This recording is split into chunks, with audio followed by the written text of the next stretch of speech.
అన్నదాన కార్యక్రమం మొదలు పెడుతున్నాం. అందరూ లైన్ లో ఉండండి. చిన్న ప్లేట్స్ అక్కడ డబ్బాలు వేయాలి. ముందుగా సో ప్రతి ఒక్కరు లైన్ లో ఉండండి. నెప్పుకోవద్దు. ఈ అమ్మాయిల చారిటబుల్ ట్రస్ట్ కి సేవ చేయడానికి వచ్చిన వాళ్ళు రాధాకృష్ణ గారు, బ్రహ్మం గారు, కాసిం గారు, నాంచారయ్య గారు, అలాగే పుట్టి కామేశ్వరరావు గారు, ఈశ్వర్, మన కిషోర్ గారు, మన రాజు గారు, నేను, అలాగే శశాంక్, కౌశిక్ గారు వచ్చారు. కావాల్సినందరూ పెట్టించుకోండి, వేస్ట్ చేయొద్దు, జాతర. సో ఈ అన్నదాన కార్యక్రమానికి మనకి సహకరించిన వారు తుమ్మలపల్లి లక్ష్మణ గారి యొక్క బ్రదర్ పవన్ కుమారు, వారి ధర్మపత్రులు స్వాతి లక్ష్మి, వారి యొక్క కుమార్తె శ్రీబోధ పుట్టినరోజు సందర్భంగా గోసేవకు అన్నదాన కార్యక్రమానికి మనకి విరాళం ఇచ్చారు. అలాగే రాగం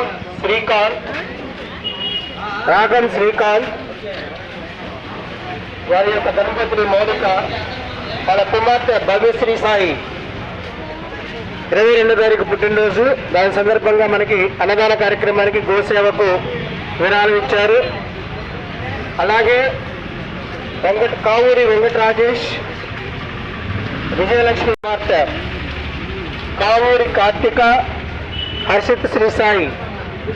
కావూరి కార్తిక్ 25వ తారీఖు పుట్టినరోజు రేపు జరుపుకోబోతున్నారు. అలాగే హర్షిత్ శ్రీ సాయి 3వ తారీఖు ఈ నెల పుట్టినరోజు కంప్లీట్ అయినది. సో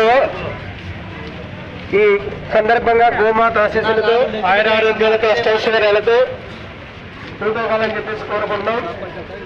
అలాగే అమ్మ లైన్ లో ఉండాలి, నెట్టుకోవద్దు. మా అమ్మాయిలైన చారిటబుల్ ట్రస్ట్ కార్యవర్గ సభ్యులైన కొత్తగా వచ్చిన నాంచారయ్య గారికి ధన్యవాదాలు. సో ఈ నాంచారయ్య గారు ఇంతకుముందు కూడా చాలా సేవా సంస్థలతో అనుబంధం కలిగి ఉన్నారు. చాలా మంది చాలా సంస్థలతో అనుబంధం ఉన్నది. వారు మా గ్రూప్ లో కూడా వచ్చి జాయిన్ అయినందుకు సంతోషం. ధన్యవాదాలు సార్. ఇలాంటి సేవా కార్యక్రమాలు మీరు ఎన్నెన్నో చేసి గోమాత ఆశీస్సులు పొందాలని చెప్పేసి కోరుకుంటున్నాం. మాకు ప్రతి ఆదివారం అన్నదానానికి కావాల్సిన పెరుగు చట్నీ విరాళంగా ఇస్తున్న వారు మా కిషోర్ గారు. ధన్యవాదాలు సార్. ప్రతి ఆదివారం అండి, తప్పకుండా 3 సంవత్సరాలు అవుతుంది ఇప్పుడు అన్నదానం స్టార్ట్ చేసి. ప్రత్యక్షంగా పరోక్షంగా ప్రతిసారి మాకు ప్రతి ఆదివారం ఈ 300 మందికి కావాల్సిన పెరుగు చట్నీ అందిస్తూ వస్తున్నారు. చాలా చాలా ధన్యవాదాలు. గోమాత ఆశీస్సులతో, ఆయురారోగ్యాలతో, అష్టైశ్వర్యాలతో ఉండాలని కోరుకుంటున్నాం.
జై గోమాత, జై గోమాత, జై జవాన్, జై జవాన్, జై జవాన్, జై హింద్.